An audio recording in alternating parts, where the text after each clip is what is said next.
počula, že je to dobrá škola, že veľa ľudí sa hlási na túto školu, že formuje myseľ i srdce. Kvôli tomu, že je tu pekné prostredie a dúfam, že to bude dobré. Rozhodla som sa ísť na túto univerzitu preto, lebo som počula veľa pozitívnych ohlasov od mojich priateľov aj od študentov tejto univerzity. Táto univerzita je pre mňa takým požehnaním, by som povedal, že je to pre mňa veľkou radosťou tu byť a je tu super kolektív, super učitelia, ktorí vedia povzbudiť, pochopiť.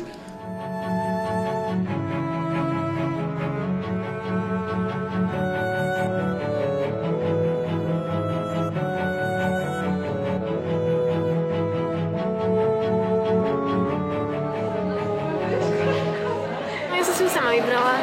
Nikto mi ju neodporúčal, len tak som si poslala iba jednu prihlášku na túto školu. Všetci to podceňujú a vravia, že tu je to ľahké a neviem čo, ale je to tak ako každá vysoká škola. Treba sa učiť. Dá sa tu spustu vedomostí našerpať a záleží len na nás žiakov, ako budeme k tomu pristupovať.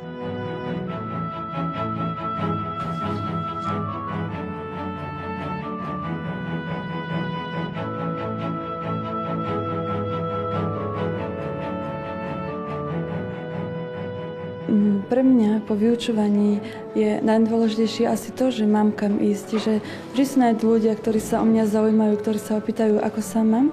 A ponúka sa tu univerzitné pastoračné centrum, kde pôsobia kňazi, dobrovoľníci, koordinátori. Je to stále veľa študentov.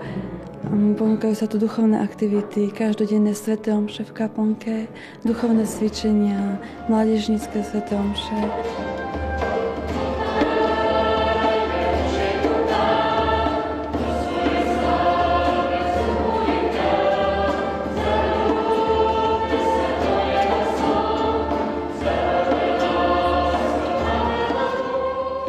Keď som nastupovala na túto univerzitu, tak motto tejto školy, že formuje myseľ a srdce, ma veľmi zachytil a chcela som zistiť, či to naozaj tak je. A môžem potvrdiť, že je to veľmi tak. 3 roky štúdia na tejto univerzite ma presvedčili o tom, že žiadnu inú univerzitu by som si už asi nevybrala.